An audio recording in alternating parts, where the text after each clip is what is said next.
Hi everyone, welcome to Baking Soda Kitchen. இன்னைக்கு நம்ம tofu sambal எப்படி செய்யறதுன்னு பார்க்க போறோம். அதுக்கு முன்னாடி நீங்க என்ன subscribe பண்ணலைனா கீழ subscribe பண்ணிக்கங்க. ஓகே, tofu sambal எப்படி செய்யறதுன்னு பார்க்கலாம்.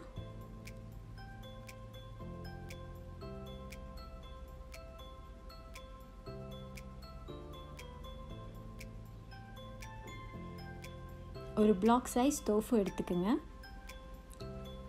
ஒரு டிஷ்யூ எடுத்து அதில் இருக்க தண்ணியெல்லாம் நல்லா நீங்கள் அப்சார்ப் பண்ணி எடுத்துக்கலாம்.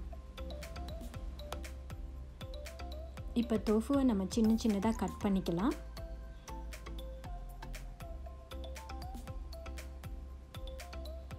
அப்புறம் ஒரு பவுலில் அந்த டோஃபுவெல்லாம் ட்ரான்ஸ்ஃபர் பண்ணிவிட்டு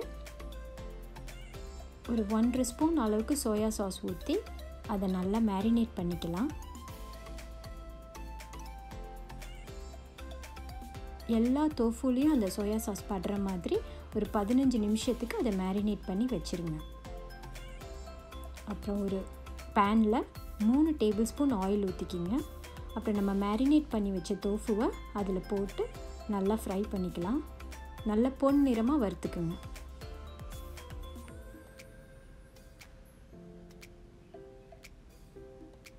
நல்லா வறுத்துட்டோம் இப்போ பொன் நிறமாக. இப்போ அதை ஒரு பேப்பர் டவலில் நம்ம ட்ரான்ஸ்ஃபர் பண்ணிக்கலாம்.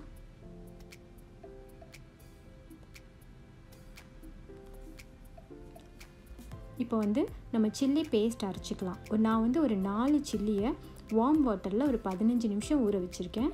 அதை மிக்சியில் போட்டு நல்லா பேஸ்ட்டாக அரைச்சிக்கலாம். நல்லா அரைச்சாச்சு. இப்போ அந்த டோஃபு வறுத்த எண்ணெய் மிச்சம் இருக்க எண்ணெயில் அந்த கட் பண்ணி வச்சுருக்க ஆனியன்ஸை நம்ம இப்போ போட்டுக்கலாம். நல்லா வெங்காயத்தை நல்லா கொஞ்சம் ப்ரௌன் ஆகிற வரைக்கும், லைட் ப்ரௌன் ஆகிற வரைக்கும் நல்லா வதக்கிக்குங்க.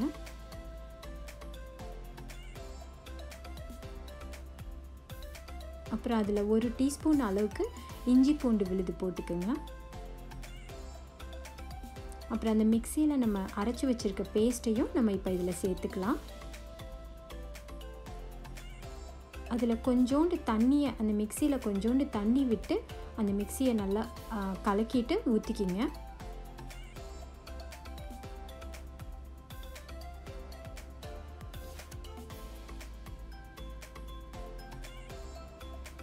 ஊற்றிட்டு நல்லா மிக்ஸ் பண்ணி விட்டுட்டு நம்ம இப்போ இதை மூடி வச்சு பச்சை வாசம் போகிறதுக்கு மூடி வச்சு ஒரு 7 நிமிஷம் சிம்மில் வச்சு குக் பண்ணலாம்.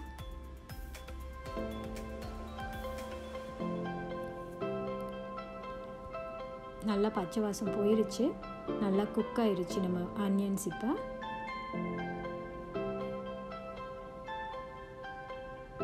நான் 3 தக்காளியை நல்லா மிக்சியில் போட்டு அரைச்சி வச்சுருக்கேன். அதை இப்போ சேர்க்க போகிறேன்.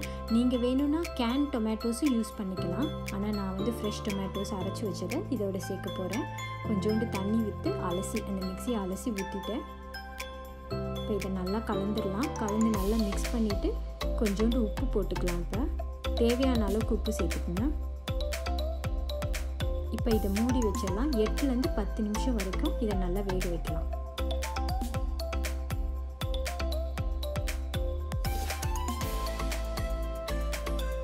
8லேருந்து 10 நிமிஷம் வரைக்கும் வேக வச்சாச்சு. இப்போ ஒரு 1/2 டேபிள் ஸ்பூன் அளவுக்கு இதில் சுகர் போட்டுக்கலாம். அந்த சுகர் நல்லா டிசால்வ் ஆனதுக்கப்புறம் நீங்கள் ஏற்கனவே ஃப்ரை பண்ணி வச்சுருக்க டோஃபுவை இப்போ ஆட் பண்ணிடலாம்.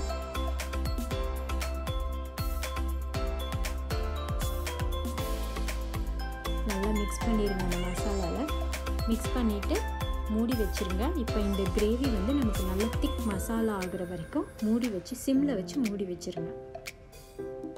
பார்த்தீங்கன்னா இப்போ கிரேவி நல்லா திக்காயிடுச்சு.